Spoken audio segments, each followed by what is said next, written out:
Well, I switched to an iPhone. Let's get into that.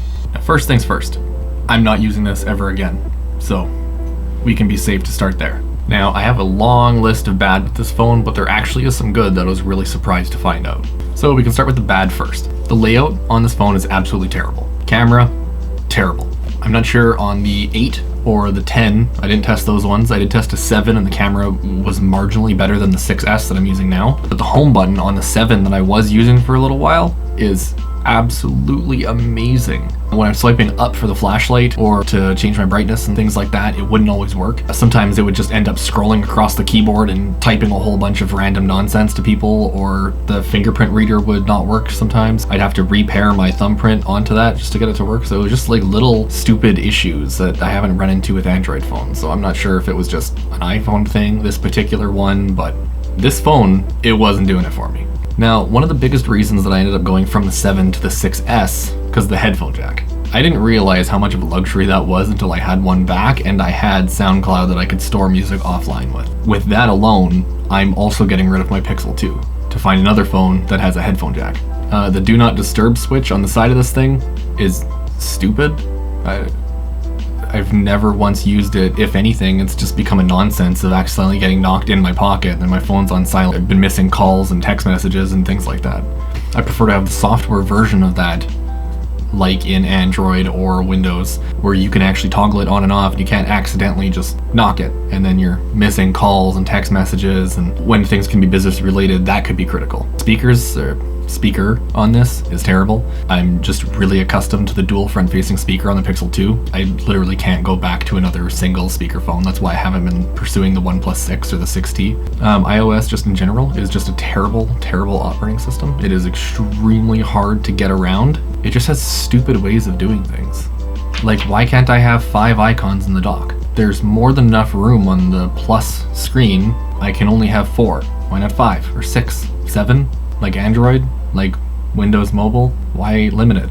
You have the room. It just doesn't make any sense. Now, this is not iPhone related, but I was only able to get my hands on the pink one, or rose gold. The Urban Armor Gear case that I was able to get my hands on, it's an amazing case. This case alone was awesome for this phone. I'm probably gonna pursue another Urban Armor Gear case or something similar to it for my next phone. This case was just fantastic to use. I dropped this phone twice, bounced right off, picked it up, no issues at all. No damage, no internal damage. There's not even scuffs on the case. Like, it's perfect condition. Another issue with iOS is the fact that there's no app drawer. I know a lot of people don't like the app drawer. They don't like the apps in one spot. But for me, let's try and show you on the fingerprint reader's not working.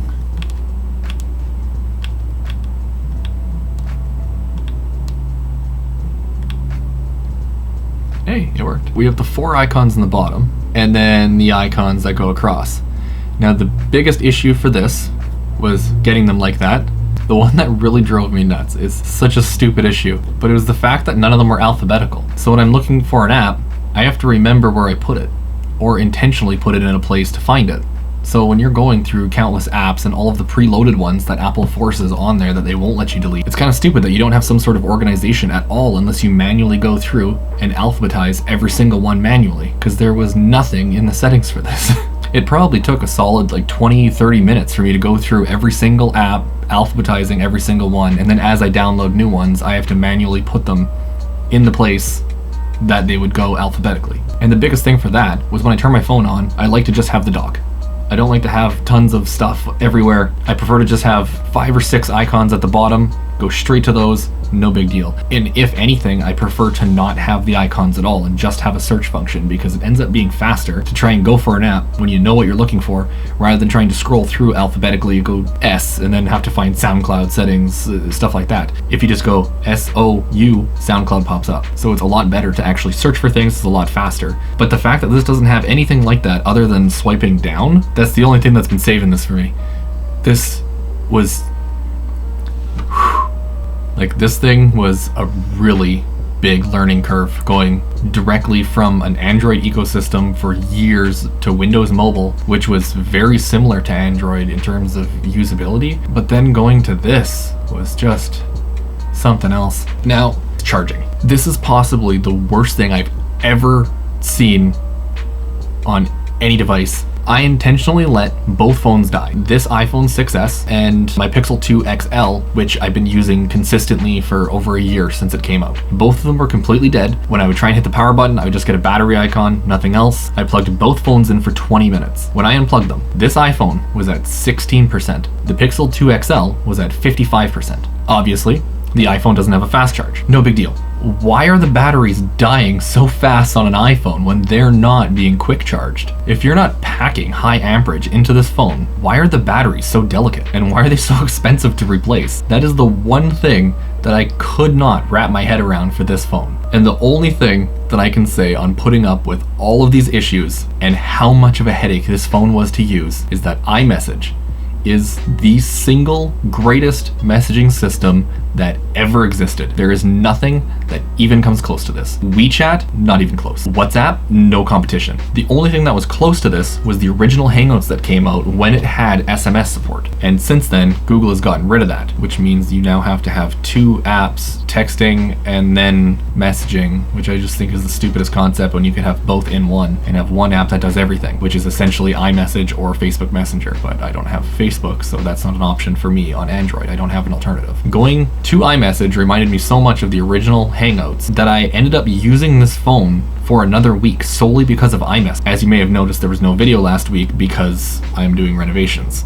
So this video was supposed to come out last weekend, and from last weekend until this weekend, I kept using this phone because of iMessage. It's so much better to have texting and messaging in one app. I could literally go on a rant about iMessage and how fantastic it is compared to every other messaging client out there. I could probably make an entire video on the topic. But when it comes down to it, Google had a great thing going with Hangouts. They should have kept SMS support as a fallback system, so that way you can message someone on Hangouts by using their phone number in their contacts. So that way they can just continuously message people, all of the regular text messages come through Hangouts, everything's fine. Clearly it's working for Apple. It has been since they released iMessage, and the fact that I'm using this now and I haven't used an iPhone since the iPhone 4 was first released, iMessage is a lot better than it used to be. And even back then it was pretty good. But I ended up switching because Hangouts had all of the features of the original iMessage that I was using, but Android had so much more possibility, everything that you want to do on a phone. That was my conclusion with the iPhone. I thought I was gonna hate it.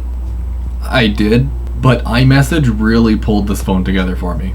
And now that I'm getting rid of my Pixel 2 XL, I need to look for a new phone. And in my opinion, I might have the perfect phone on its way. I'm probably never gonna use an iPhone again, but see you next weekend.